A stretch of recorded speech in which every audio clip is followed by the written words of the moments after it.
हो गया। इसके बाद स्टार लगा के लिख लेना। प्रोकैरियोट में 70S राइबोसोम होता है।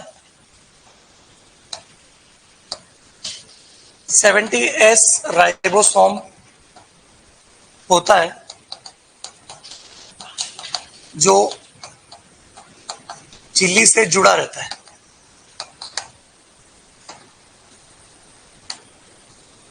कोशिका झिल्ली से अटैच्ड मिलते हैं, जो कोशिका झिल्ली से जुड़ा रहता है। 70S राइबोसोम होता है जो झिल्ली से जुड़ा। 70S में आपको पता 2 यूनिट होती है, 50S प्लस 30S।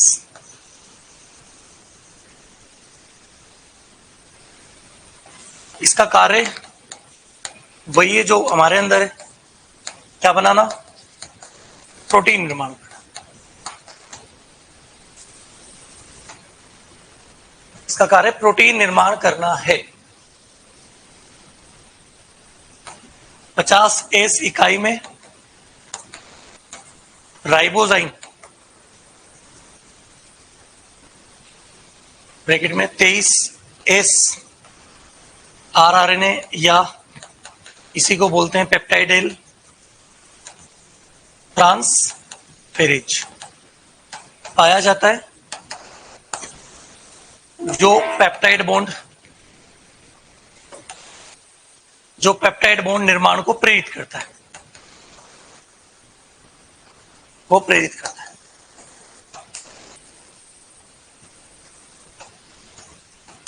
ये लिख देना राइबोसोम के बारे में। 50 इकाई में राइबोजाइम पाया जाता है 23S पेप्टाइडेल ट्रांसफेरेज, जो पेप्टाइड बॉन्ड बनवाता है।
ठीक है, चले आगे।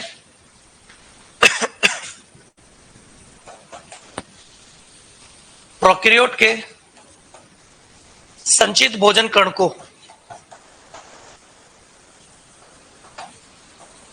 संचित भोजन के कणों को क्या कहते हैं बेटा? अंतर्वेशी पिंड। अंतर्विष्ट है या अंतर्वेशी है? ठीक,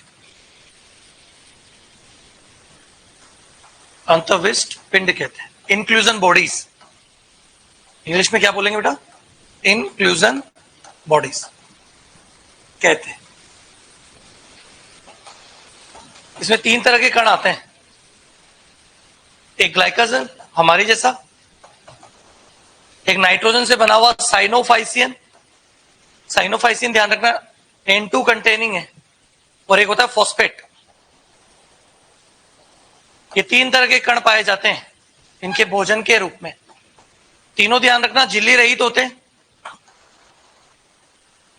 झिल्ली रहित, कोशिका द्रव्य में स्वतंत्र तैरते हैं। कोशिका द्रव्य में स्वतंत्र तैरते हैं, ये लिख लीजिए। जो तीनों कण हैं वो कोशिका झिल्ली में स्वतंत्र तैरते हैं, झिल्ली रहित होते हैं, तीनों पाए जाते हैं। प्रोकैरियोट के संचित भोजन के कणों को अंतर्विष्ट पिंड कहते हैं। जैसे पादपों में स्टार्च और प्रोटीन के कण पाए जाते हैं, पायरिनोइड कण बोलते हैं वैसे ही।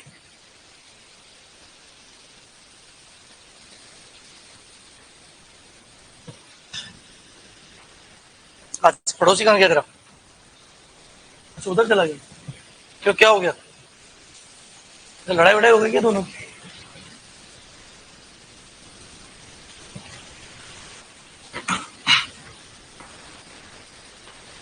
ओके, लिख लिया ये ध्यान रखना, झिल्ली रहित होते हैं ये, कोशिका के द्रव्य में स्वतंत्र तैरते रहते हैं, ऐसा लिखा हुआ है सेट में, तो लिख लेना, इस पे कई बार क्वेश्चन बन जाते हैं।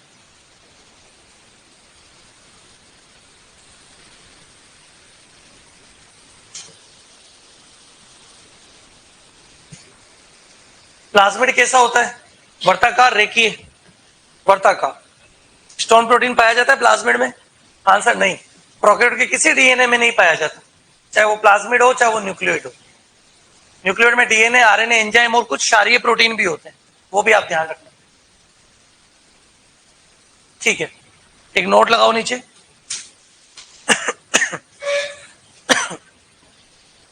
लिखो नोट लगा के।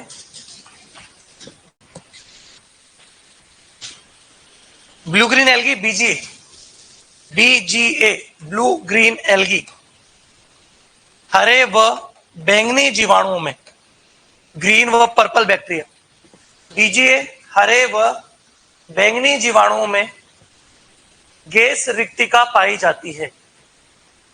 गैस रिक्तिका, गैस वैक्यूल पाई जाती है, जिसे जिसे स्यूडो वैक्यूल मतलब कूट या आभासी रिक्तिका भी कहा जाता है। इसे कूट या आभासी रिक्तिका भी कहा जाता है, कूट व आभासी रिक्तिका भी कहा जाता है,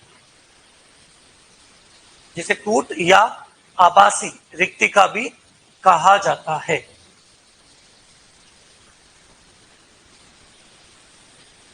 कूट या आभासी रिक्तिका भी कहा जाता है। जिसका कार्य प्रोटीन निर्माण करना है, राइबोसोम का काम, और संचित भोजन के कण याद रखना, और ये लास्ट में एक वैक्यूल याद रख लेना कि गैस वैक्यूल पाई जाती है इनके अंदर। ठीक है, वैसे वैक्यूल मिलना यूकेरियोट में पादपों का मेन लक्षण है, और प्रोकैरियोट में भी रिक्तिका मिलती है, प्रोटिस्टा में भी मिलती है। वो 4 तरह की रिक्तिकाएं होती है, वो रिक्तिका आएगी तब बात करेंगे। अभी तो ये प्रोकैरियोट का स्ट्रक्चर अपना पूरा हो गया, तो इसका थोड़ा सा ध्यान रखना। ठीक है, एक बार प्रोकैरियोट वाला जल्दी से देख लो, वापस रीड आउट कर लो, फिर यूकेरियोट पे चलते हैं। प्रोकैरियोट वाले को रीड आउट कर लो। संयुग्मन में कौन सा है? एक मिनट, कोई पॉइंट बच तो नहीं गया मुझे, कम से कम एनसीईआरटी पूरी क्लियर हो जानी चाहिए।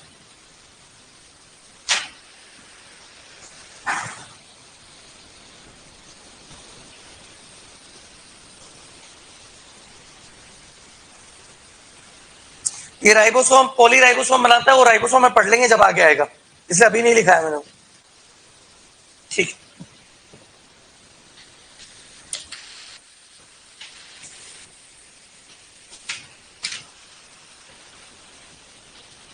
एक वो मैं जो कल आकृति वाला बोल रहा था वो भी लिख ही लेते हैं,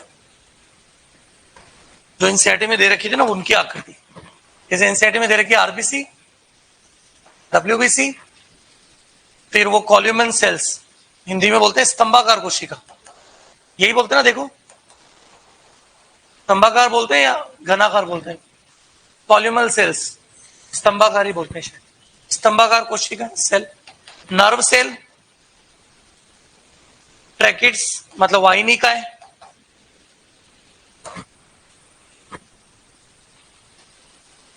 ट्रैकिड मतलब वाहिनिका, वाहिनिका, और एक दी हुई है शायद लास्ट मेसोफिल कोशिका। इनकी आकृति दी हुई है एनसीईआरटी में, तो वो एक बार लिख लेना। आरबीसी की आकृति में तो पता है अमीबोइड होती है, लेकिन इन्होंने गोल अमीबोइड दिया हुआ है। डब्ल्यूबीसी नहीं, सॉरी, गोल और बाइकॉनकेव दिया हुआ है। बाइकॉनकेव मतलब हो गया उभया अवतल, उभया अवतल।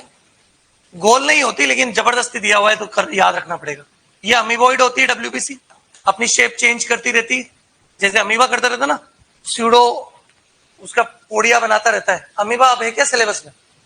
नहीं, स्यूडो पोडिया बना के गति करता है वो, मतलब उसमें उभार बनते हैं पैर, जिसकी हेल्प से चलता रहता है, स्यूडो पोडिया बोलते हैं उसको। तो ये भी वैसा ही होता है।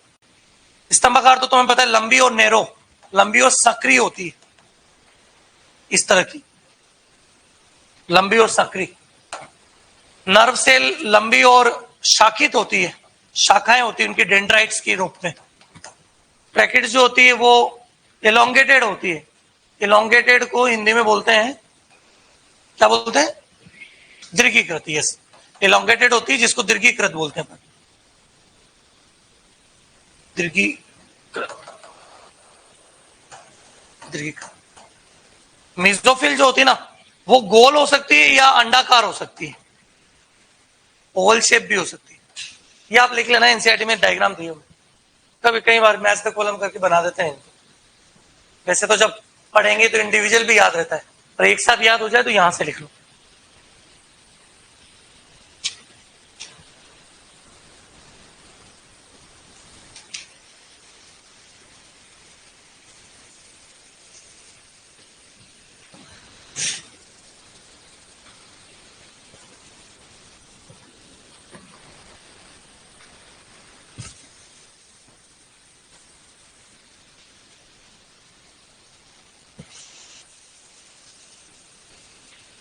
कल किधर एब्सेंट था भाई?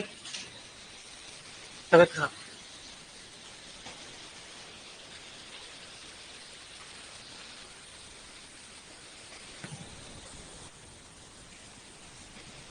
इस बार टेस्ट देना है ना?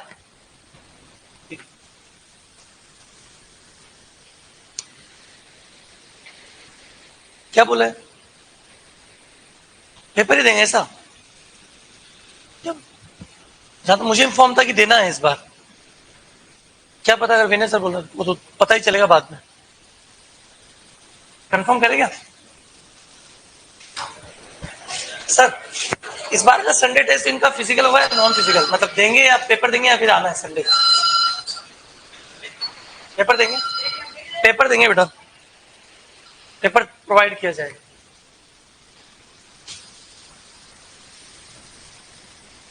अच्छा है, मेरे हिसाब से तो पेपर आके देना चाहिए, वही सबसे बेस्ट है। बोल दो सर को, क्या फर्क पड़ रहा है। आप अगर तुम लोग बोलोगे तो उनको भी शायद कोई प्रॉब्लम नहीं होगी। दिवाली के बाद हर संडे टेस्ट देना ही है ऐसा? फिर तो ठीक है। हाँ तो एक दो संडे की तो बात है, फिर क्या फर्क। ये हो गया सबका बेटा? चलिए, क्या हो गया? 21 रुपए घटा हो गया, 2100 रुपए का। अच्छा हाँ, वो कोई मार्क्स का दिया हुआ शायद 650। कितना दिया हुआ यहाँ से? 650 के ऊपर नंबर आएंगे तो 650 के 21 रुपए, वही बोल रहा हूँ ना। तो अभी तक किसी की नहीं आएगा? मांगते हो? किससे मांगते हो? कितनी बार? तो वो मिल जाएंगे ना तुझे, तो प्रोग्राम में मिल जाएंगे। बोला है मतलब मिलेंगे 100%। नहीं मिलेंगे मिलेंगे। पिछली बार वो सीयूटी वालों के लिए एक दिया हुआ था, तो लास्ट में दिए थे उसको, एक था जिसको 5 टाइम थे उसके, उसको मिले थे 5,000 रुपए, क्योंकि उनको 1000 ही था। तो तेरे को मिलेंगे, वो एक प्रोग्राम में देंगे, ऐसे नहीं देंगे। पहले पूरा फोटो वोटो भी होगा उसका, है ना, वो मिलेगा तेरे को आराम से। ये सही यार, तो कमाई कर रहा है इधर। चलो ये हो गया। तो दोस्तों ने 50-50 तो कर ही लिया होगा, पार्टी वार्टी का इंतजाम हो गया? पार्टी हो गई और पैसे आए नहीं अभी तक तेरे पास। चलो आ जाए बेटा आप इधर।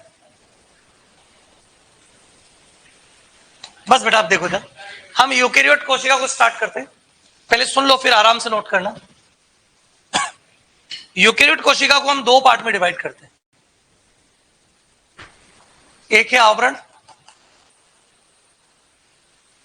एक है प्रोटोप्लास्ट। आवरण में किसको लूं? अगर मैं इधर प्रोटोप्लास्ट ले रहा हूं तो प्रोटोप्लास्ट में, प्रोटोप्लास्ट लिखा है मैंने ना, अगर मैं प्रोटोप्लाज्म लिखता तो अलग चीज होती। प्रोटोप्लास्ट में मैं ऐसा करता हूं, कोशिका झिल्ली, क्योंकि कोशिका झिल्ली प्रोटोप्लास्ट में ही आती है, और यहां पर लिख देता हूं साथ में क्या? प्रोटोप्लाज्म। प्रोटोप्लाज्म मतलब जीव द्रव्य, प्रोटोप्लाज्म। और इधर वो आवरण में एक ही ले रहा हूं, कौन सा? Cell wall. हाँ अगर मैं प्रोटोप्लास्ट डायरेक्ट लिख देता तो मेम्ब्रेन इधर डाल सकता था, पर ठीक है अपन अलग कर लेंगे। जीव द्रव्य जो है उसके पास भी 2 चीजें, एक तो होता है कोशिका द्रव्य और एक होता है केंद्रक। केंद्रक और कोशिका द्रव्य को मिलाते हैं, साइटोप्लाज्म और न्यूक्लियस को मिलाते हैं, तब जाकर कौन सा वर्ड आता है? प्रोटोप्लाज्म वर्ड आता है। तो प्रोटोप्लाज्म और साइटोप्लाज्म में यही डिफरेंस है, केंद्र का ऐड कर दो प्रोटोप्लाज्म हो जाएगा। फिर साइटोप्लाज्म के अंदर भी दो कंटेंट कर देते हैं अपन, एक तो इसका द्रव भाग होता है, द्रव भाग जिसको हम बोलते हैं साइटोसोल, और एक जो इसमें ठोस भाग होता है, ठोस भाग कोई भी हो सकता है, उसको बोलते हैं ट्रोपोप्लाज्म। क्या बोलते हैं? ट्रोपोप्लाज्म। ठोस भाग के अंदर जैसे कोशिकांग आ जाते हैं या अपशिष्ट पदार्थ आ जाते हैं, कोशिकांग, अपशिष्ट पदार्थ आदि, या संचित भोजन के कण आदि,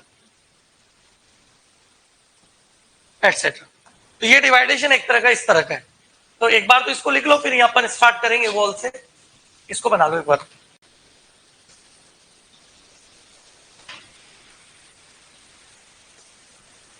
यहां ग्लाइकोकेलिक्स नहीं होगा जो कि वहां होता है।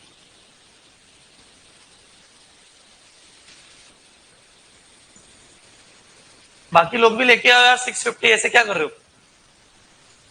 कौन है जो 600 650 के बीच में अटक रहे हैं? कोई नहीं, 600 के नीचे सब करो, कोशिश करो एक बार। हिमांशु पेपर ही नहीं दिया होगा, पेपर दे यार, नुकसान हो रहा है, कमाएगा। आशा वाला नहीं, ये भी दुख के सही है। इधर महिला मोर्चा करो कोशिश बेटा थोड़ा सा, तो एक छोटा ऊपर भी रखना चाहिए यार, 550 वाला भी ऐसा। 550 का कोई ऑफर थोड़ी, वही तो बोल रहा हूं। 580 का है? कितना है 580 का? कोई है 580 अभी तक? 580 के ऊपर कोई? आप कोई नहीं, जो मिल रहा हो तो ले लो। बाकी कोशिश करो यार। और कोई 700 से ऊपर ला रहा है तो उसका भी कुछ है क्या? 650 के ऊपर सब कॉमन, 700 के ऊपर आया थोड़ी अभी तक किसी को। क्या इनाम होते तो ले आते, वैसे नहीं लाएंगे, ये क्या बात हो गई? तो ये कोई इनाम के लिए पढ़ रहा है, ये इसका मोटिवेशन अलग है, इसको बोलना पड़ेगा 700 के ऊपर लाया तो इतने पैसे, तो ये 700 भी ले आएगा। क्या था 720 का? हाँ जी सर, मतलब वही पेपर देना है ना इनको, पर कल देना है, पेपर ही देंगे, कल दे देंगे तुम्हें, तो आराम से घर ले जाके सॉल्व करना।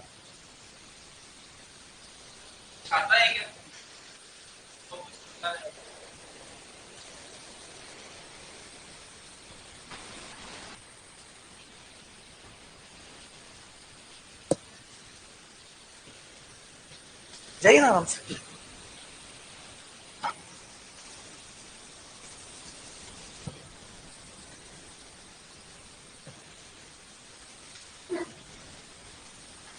लिखिए बेटा, ओके।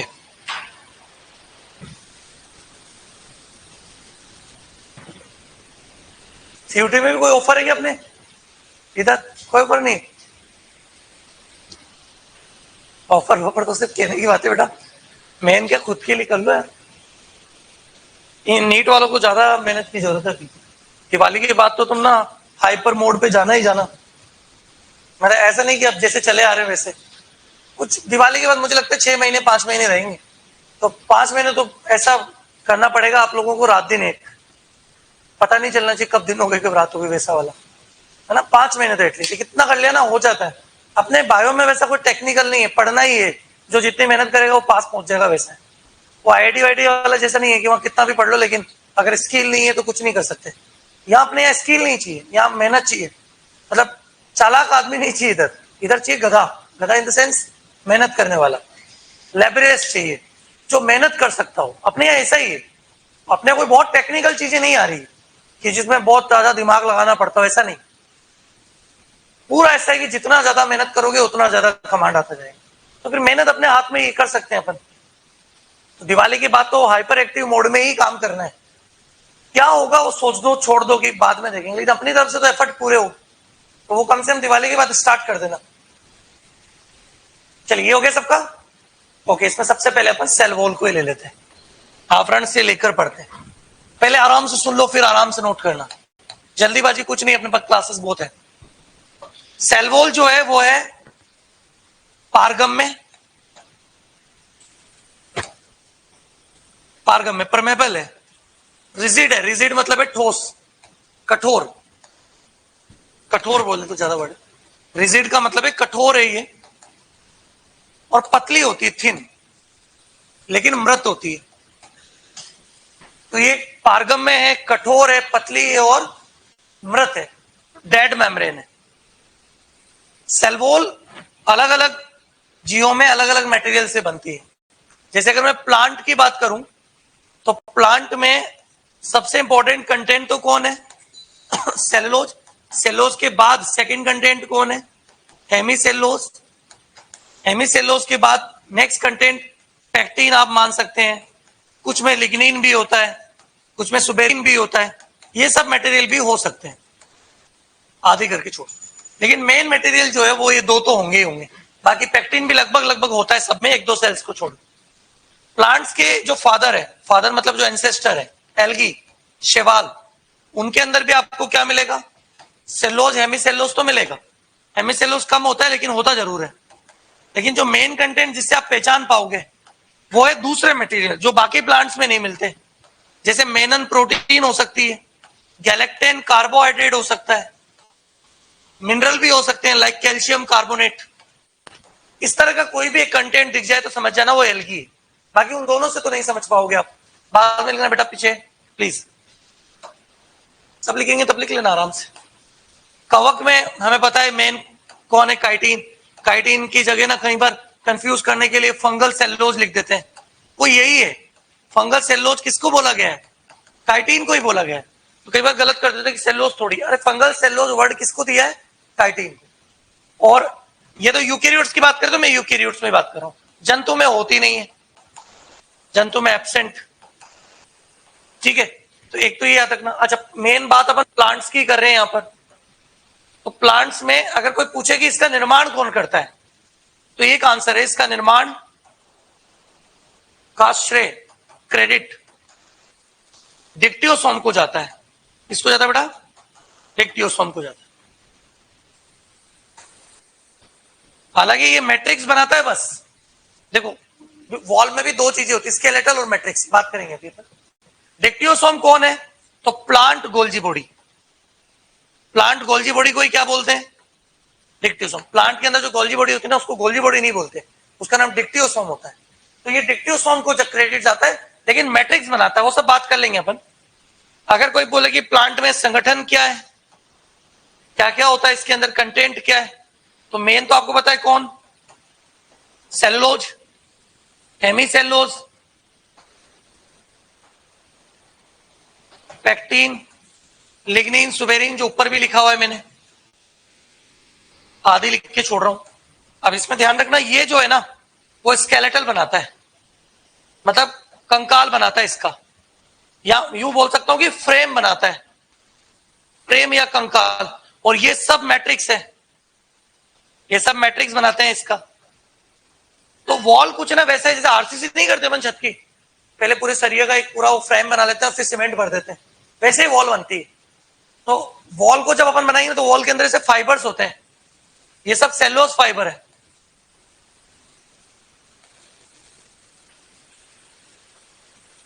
ये सब सेलुलोज फाइबर है। इस तरह की एक फ्रेम बन जाती है फाइबर्स की, इनको फाइब्रिल बोलते हैं। ये जो तंतु है ना, इनको तंतु या फाइब्रिल, इनको फाइब्रिल्स बोला जाता है, तंतु बोला जाता है। फिर इनके अंदर भरा होता है कौन? मैट्रिक्स। वो जो cellulose, hemicellulose, pectin, lignin, suberin बोला ना वो, तो ये वॉल बन जाती है। हमारे आरसीसी वाले ना वैसे काम होता है इसमें बिल्कुल, ये मैट्रिक्स, और इस तरह बन जाती है वॉल। तो वॉल का फॉर्मेशन कुछ इस तरह का होगा। लेकिन अगर आप दो प्लांट सेल को बहुत गौर से देखेंगे तो वो कनेक्ट होती है एक थिन लेयर से। जैसे ये दो प्लांट सेल्स है, उनके बीच में एक लेयर है जिनको जोड़ने का काम करती है, इसका नाम है मध्य पटलिका। मध्य पटलिका मतलब middle right, middle lamella. Is called middle lamella. Middle lamella mainly बनी होती है कैल्शियम मैग्नीशियम पेक्टेट से। हमारी बुक ने तो एक ही दिया हुआ है, कैल्शियम पेक्टेट मेनली पाया जाता है क्योंकि ज्यादा अमाउंट उसी का होता है, लेकिन एग्जैक्ट जो है ना वो कैल्शियम मैग्नीशियम पेक्टेट होता है, वो जिसमें ज्यादा कौन है, कैल्शियम। तो कई बार दोनों ऑप्शन अलग अलग होना तो कैल्शियम वाला करेक्ट कर देना। ये वो मटेरियल है जिसको प्लांट सीमेंट बोलते हैं अपन, प्लांट सीमेंट, पादपों का सीमेंट कहा जाता है इसको। अच्छा, एनिमल सेल है ना, उसकी एक तो कोई स्पेसिफिक शेप नहीं होती, वो भी कनेक्टेड होते हैं एक मटेरियल से जो सेल के चारों तरफ होता है, और ये जो मटेरियल है इसको बोलते हैं हाइल्यूरोनिक एसिड। क्या बोलते हैं, हाइल्यूरोनिक एसिड। सबके पास होता है, याद करो ओम के चारों तरफ भी था। फिर हाइल्यूरोनिडेज सीक्रेट होता है एक्रोसोम से जो उसको भेदने में उपयोगी करता है, तो वो यही है, हाइल्यूरोनिक एसिड को हटाना पड़ता है। इसी को हम कहते हैं एनिमल सीमेंट। क्या बोलते हैं, एनिमल सीमेंट। ये एनिमल सीमेंट है, जैसे ये प्लांट सीमेंट होता है। और एनसीईआरटी ने लिखा है कि मध्य पटलिका और भित्ति, प्राथमिक भित्ति, देखो भित्ति में भी ऐसा है कि भित्ति 3 प्रकार की हो सकती है। एक तो ये दिख ही रही आपको, और एक और हो सकती है, और एक और हो सकती है। हो सकती है, होगी जरूरी नहीं है, फिर मैं बोल रहा हूं हो सकती है। कैसे समझते हैं, जो सबसे बाहर है ये प्राइमरी है, ये सेकेंडरी है, और ये जो सबसे अंदर दिख रही है वो टर्सरी है। तो भित्ति में 3 भित्ति हो सकती है, एक तो प्राथमिक सेल वॉल, ये सेकेंडरी जो बीच में होती है द्वितीयक, और जो सबसे अंदर होती है वो क्या है बेटा, तृतीयक, टर्सरी। 3 वॉल हो सकती है। एक जो हमेशा होगी, ऑलवेज, सभी प्लांट सेल में, आज तक कोई अपवाद नहीं है, सभी पादप कोशिका में कोई अपवाद नहीं। उसके अलावा एनसीईआरटी ने बोला कि इसमें वृद्धि की क्षमता होती है, वृद्धि की क्षमता, ये वृद्धि करती है, होती है। जैसे जैसे सेल मैच्योर होती है ना, इसमें वृद्धि की क्षमता, अच्छा वृद्धि की क्षमता होती है, लेकिन मैच्योर होने के साथ कम होती जाती है। कोशिका जैसे जैसे परिपक्व होगी खत्म होती है, मैं लिखूंगा सेल परिपक्वता के साथ खत्म होती जाती है, सेल परिपक्वता के साथ कम होती है, वृद्धि की क्षमता कम होती जाती है। ठीक है, तो एक वृद्धि की क्षमता होती है जो धीरे धीरे कम होती है, और सभी पादप कोशिका मिलती है, कोई एक्सेप्शन नहीं है। ठीक है, अच्छा ये पतली भी होती है, दित्ती थोड़ी मोटी होती है, ये पतली होती है कंपेयर टू सेकेंडरी। सेल्यूलोज कम मिलता है, इसमें ज्यादा मिलता है। तृतीयक, द्वितीयक में, सेकेंडरी की बात कर लेते हैं पहले, ये सब में मिलती है, किसको छोड़ के, मेरिस्टेम को छोड़ के। मेरिस्टेम मतलब विभज्योतक कोशिका, है ना, मेरिस्टेम मतलब विभज्योतक, पता है ना आप लोगों को, जो विभाजन कर सकती है। मेरिस्टेम कोशिकाओं को छोड़कर सब में मिलती है, कोई एक्सेप्शन नहीं, एक के अलावा छोड़कर सभी में मिलती है। ये थोड़ी मोटी होती है, प्राइमरी की कंपेयरली थोड़ी ज्यादा मोटी होती है। वृद्धि की क्षमता केवल एक में ही होती है, प्राथमिक में, बाकी में नहीं होती। तृतीयक केवल ट्रैकिड्स में मिलती है। ट्रैकिड्स मतलब वाहिनिका, जो जाइलम है ना उसकी वाहिनिका में मिलती है, बाकी किसी में नहीं, केवल वाहिनिका में मिलती है। और इसमें सेल्यूलोज नहीं होता, इसमें हेमिसेल्यूलोज, जाइलेन ऐसे कंटेंट होते हैं, पर वो इतना मत पढ़ो, बाद आता है नहीं, बाद में कंफ्यूज हो जाते हो। तो वाहिनिका में मिलती है, इलोंगेटेड सेल है ये, जिसमें जाइलेन वगैरह ज्यादा कंटेंट होता है। फिर एनसीईआरटी ने लिखा है, अच्छा ये तो इसका न्यूक्लियस, ये इसका न्यूक्लियस, ये साइटोप्लाज्म, इसका। एनसीईआरटी ने लिखा है कि कनेक्शन होता है जो भित्ति और मिडिल लेमिला को ट्रांसवर्स करता है, मतलब तिरछा काटता है। जो तिरछा काटता है ना वो ये रहा, इसको बोलते हैं प्लाज्मोडेस्मेटा। क्या बोलते हैं इसको, तो एक तिरछा काटता है, ये ऐसा एनसीईआरटी ने लिखा है, तो प्लाज्मोडेस्मेटा बोलते हैं। इसलिए तो हिंदी दिया हुआ है जीव द्रव्य सूत्र, दोनों के प्रोटोप्लाज्म को जोड़ने वाले सूत्र, जीव द्रव्य। और केवल प्लांट में मिलता है, ध्यान रखना, किसी और में नहीं मिलेगा, केवल प्लांट्स में, है ना। और अजीब, वो भी लिख देता हूं जो एनसीईआरटी की लाइन है, ये भित्ति व मध्य पटलिका को तिरछा काटता है, तिरछा काटता है। तो प्लाज्मोडेस्मेटा तिरछा काटता है, ट्रांसवर्स काटता है, और ये केवल प्लांट्स में मिलता है। क्या हेल्प करता है, परिवहन में, दो कोशिकाओं के बीच में परिवहन में हेल्प करता है। किसके बीच में, परिवहन तो करता है क्योंकि बार बार आएगा परिवहन, सब तो झिल्ली में भी आएगा, कहीं भी और भी आएगा, लेकिन दो कोशिकाओं के जीव द्रव्य के बीच में ट्रांसपोर्ट जो होता है वो यही देखता है। केवल प्लांट में मिलता है, स्ट्रासबर्गर ने टर्म दी थी, बुक में नहीं है, वैज्ञानिक का नाम तो मत लिखो। तो ये इसके बारे में अपन को एक सब नोट कर लेना है व्यक्ति के बारे में, यहां तक आप लिखो, फिर आगे और बात करेंगे।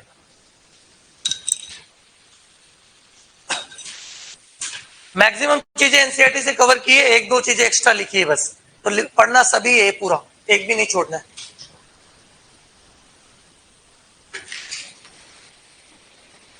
अननेसेसरी चीजें नहीं लिखेंगे अपन, नहीं तो है तो बहुत सारा इसमें, सेलोज फाइबर के भी अरेंजमेंट आते हैं, वो मिसेली और वो सब नहीं पढ़ना, लेकिन है ही नहीं, आते ही नहीं क्वेश्चन, अननेसेसरी ज्यादा पढ़ के भी खराब ही।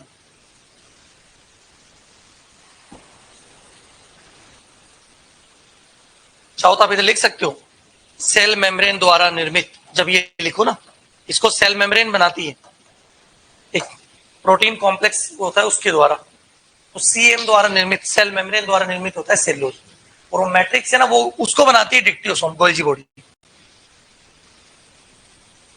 मैट्रिक्स में अगर कोई प्रोटीन कंटेंट है तो वो राइबोसोम बनाता है, मतलब अगर ऐसा लगता है कि मैट्रिक्स में कोई प्रोटीन कंटेंट आ रखा है तो वो उसका निर्माण फिर गोल्जी बॉडी नहीं करेगा, उसका निर्माण फिर राइबोसोम करेगा। अगर कोई कार्बोहाइड्रेट तो ये बना रहा है, उसमें कोई प्रॉब्लम नहीं।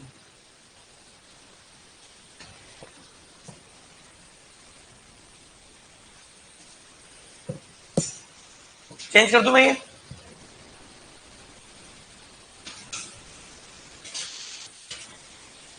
ये तो चाहो तो बनाना, नहीं तो कोई बात नहीं। ये तो सेल्यूलोज फाइबर है और ये मैट्रिक्स है, तो इसको ना भी बनाओ चलेगा, मैं हटा रहा हूं इसको, तो हटा दूं से, अब कोई रोल नहीं है इसका, ये तो बस समझा रहा था कि ऐसे फाइबर होते हैं जिसमें मैट्रिक्स आ जाता है इस तरह, ये बनाना।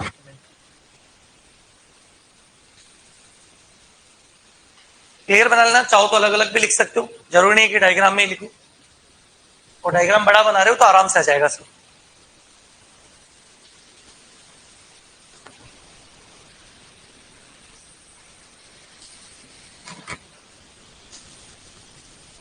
अब आ जाते हैं मेम्ब्रेन पर, लिखो कोशिका झिल्ली, सेल मेम्ब्रेन,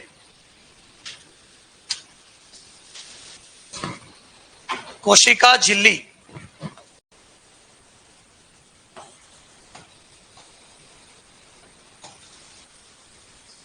सेल मेम्ब्रेन। अच्छा, कुछ साइंटिस्ट इन्होंने अलग अलग नाम दिए इसको, जिसे आपको पता होगा इसको प्लाज्मा झिल्ली भी कहते हैं। ये प्लाज्मा झिल्ली टर्म दिया था एक साइंटिस्ट कार्ल नागेली ने, साइंटिस्ट याद रखो तो रखो, नहीं तो कोई मतलब नहीं, नहीं आएगा मैं बोल रहा हूँ, क्योंकि दिया ही नहीं, तो कार्ल नागेली ने दिया था, ये नोट्स में लिखा रहा हूं पर ध्यान रखना, नहीं भी याद करो चलेगा। इसको बाद में यूनिट मेम्ब्रेन भी बोला किसी ने, यूनिट मेम्ब्रेन, यूनिट झिल्ली, इकाई झिल्ली, और ये कहा था एक साइंटिस्ट रॉबर्टसन ने इसको इकाई झिल्ली कहा था। ये तो प्लाज्मा झिल्ली, यूनिट झिल्ली इसके नाम है। अब कोशिका झिल्ली जो है ना, इसके लिए अलग अलग थ्योरीज है, वैसे ध्यान रखना इसकी स्टडी कब चालू हुई, जब इलेक्ट्रॉन माइक्रोस्कोप खोजा गया 1950 में, उसके पहले इसके बारे में कोई विस्तृत जानकारी नहीं थी। और जो सबसे पहले स्टडी हुई ना साइंटिस्ट की, उन्होंने ह्यूमन आरबीसी पर स्टडी की, मतलब आरबीसी की झिल्ली को लेकर अध्ययन किया, उसी से आगे खोज प्रारंभ हुई थी। तो मैं स्टार लगा के लिख रहा हूं, इसका विस्तृत अध्ययन इलेक्ट्रॉन माइक्रोस्कोप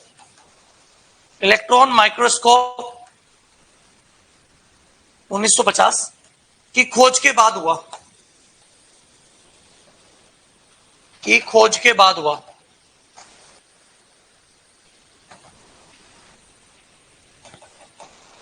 प्रथम अध्ययन मानव आरबीसी जैसी कोशिकाओं पर किया गया, झिल्ली पर किया गया।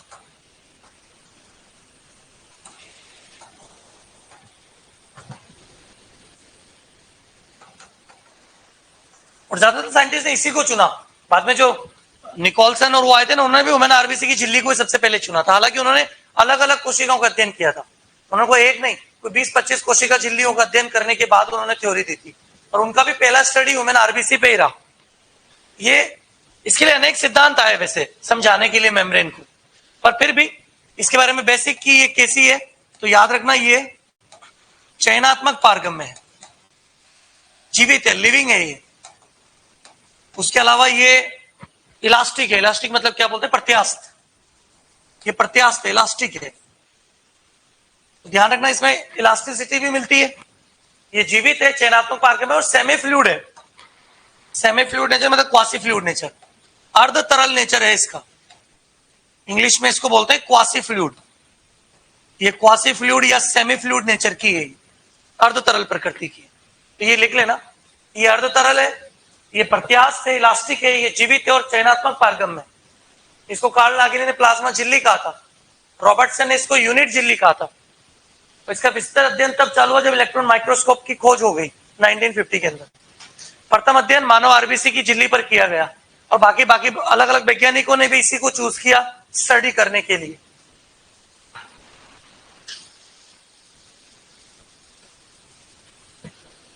अब इसके लिए अलग अलग थ्योरीज थी, जिसे सबसे पहले जो थ्योरी फेमस हुई ना वो है सैंडविच मॉडल, जिसको हम ट्राई लेमिलर मॉडल कहते हैं।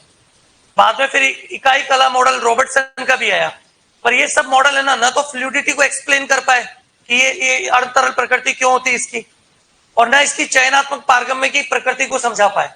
उन दोनों नेचर को नहीं एक्सप्लेन करने के चक्कर में सब रिजेक्ट हो गया। एनसीईआरटी उनके बारे में बिल्कुल बात नहीं करता। एनसीईआरटी केवल एक ही सिद्धांत के बारे में बात करता है, उसको बोलते हैं हम फ्लूइड मोज़ेक मॉडल, तरल मोज़ेक मॉडल, सिंगर और निकोलसन। तो पढ़ना वही है, क्वेश्चन भी उसी पर आते हैं। उनके बारे में मैं एक दो लाइन लिखा देता हूं, पर ज्यादा उनके बारे में कंफ्यूज नहीं होना है। एनसीईआरटी ने आज तक उनसे कोई क्वेश्चन उठाया भी नहीं है। तो इसको समझाने के लिए एक मॉडल आया, मतलब इसकी संरचना कैसी होती है उसको समझाने के लिए एक मॉडल आया। वैज्ञानिक कभी पूछ ले तो याद रह सकता है, अदरवाइज तो नहीं आएगा। उस मॉडल का नाम था कौन सा, सैंडविच या त्रिस्तरीय, ट्राइलेमिलर, त्रिस्तरीय मॉडल। और ये रिजेक्टेड मॉडल है जो डेविसन और डेनिली ने दिया था, डेविसन व डेनिली, ये दोनों है और रिजेक्टेड है। तो यहां लिख भी सकते हैं अपन रिजेक्टेड है, ज्यादा ध्यान इसमें देना नहीं है। इन्होंने क्या किया था एक्चुअल में, इन्होंने कहा कि ऐसे प्रोटीन की दो लेयर्स होती है, उनके बीच में ऐसे फॉस्फोलिपिड प्रेजेंट होता है, ऐसा सैंडविच जैसे स्ट्रक्चर इन्होंने मानी। रिजेक्टेड है, इसको दिमाग में रखना भी नहीं है क्योंकि ये कई बार क्वेश्चन गलत करा देता है। सैंडविच मॉडल सोच के आंसर दे देते हैं।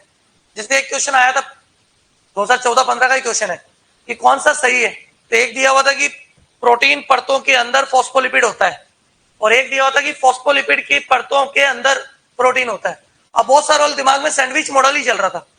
तो सैंडविच मॉडल में तो तुम प्रोटीन के अंदर फॉस्फोलिपिड को डाल दोगे और क्वेश्चन गलत कर दोगे, जबकि ऐसा है ही नहीं। वो तो फॉस्फोलिपिड लेयर होती है, उनके अंदर प्रोटीन पड़े रहते हैं। तो इसलिए इस डायग्राम को ज्यादा दिमाग में रखना नहीं। एनसीईआरटी ने बात भी नहीं करी और क्वेश्चन आते भी नहीं। पर इनका मानना ऐसा था कि प्रोटीन लेयर है, प्रोटीन लेयर है, और बीच में फॉस्फोलिपिड लेयर होती। इसकी लेंथ कोई 20 एंगस्ट्रॉन थी, मतलब विड्थ ये 20 एंगस्ट्रॉन थी, और ये दोनों मिलाकर हम क्या बोल सकते हैं 70 एंगस्ट्रॉन के आसपास थी, मतलब 35। तो टोटल कितना मानते थे, 110 एंगस्ट्रॉन के आसपास मान लेते थे इसको। तो इसके वैसे इसकी ध्यान रखना, कोशिका झिल्ली की जो मोटाई है ना वो वेरियस है। मैं इधर लिख देता हूँ, 75 से लेकर 110 एंगस्ट्रॉन ये थिकनेस है इसकी। कुछ में कम भी है, कुछ में ज्यादा भी। सर दोनों आ गए तो क्या मानेंगे? अगर ऐसा कोई, वैसे तो डाटा आता नहीं, आज तक आया भी नहीं, लेकिन कब भी आ गया कि 75 110 में से क्या ले तो 75 लेना। 75 ज्यादातर कोशिकाओं में 75 के आसपास मिली, पर ऐसा क्वेश्चन आने के चांस कम है जो डाटाबेस होते हैं। एक बार ऐसा करो, यहां तक लिख लो आप, क्योंकि अब टाइम हो गया है तो मैं ज्यादा लिखवा नहीं पाऊंगा, बस इतना ही लिख लो। पर क्वेश्चन आने के चांस बहुत रेयर है इस मॉडल। वो तो एक से आते हैं फ्लूइड मोज़ेक मॉडल से। अभी तक जितने क्वेश्चन आके उठा के देखो, ज्यादातर क्वेश्चन तो वो है कि फ्लूइड मोज़ेक मॉडल किसने दिया, सिंगर निकोलसन ने। फिर कोई इंटीरियर क्वेश्चन भी आया है तो उसी मॉडल से आया है। अभी तक 2012 से आज तक कभी भी कोई क्वेश्चन दूसरे मॉडल से नहीं आया, और ना आएगा, क्योंकि एनसीईआरटी उनके बारे में बिल्कुल बात नहीं करता है। इतना लिख के छोड़ दो, बाकी तो आज हो नहीं पाएगा, कल बात करेंगे उसमें।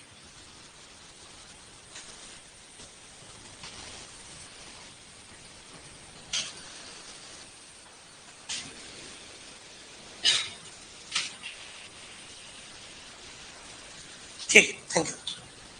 जो रोज पढ़ा रहे पढ़ना बेटा, थ्योरेटिकल चैप्टर है, नहीं पढ़ोगे तो इतनी थ्योरी हो जाएगी बाद में पढ़ ही नहीं पाओगे। तो डेली का डेली पढ़ोगे, क्योंकि थ्योरेटिकल इसको 2-3 बार और पढ़ना पड़ेगा, क्योंकि अभी तो जैसे जैसे चालू होगा इसमें साइंटिस्ट और ये सब आते रहेंगे।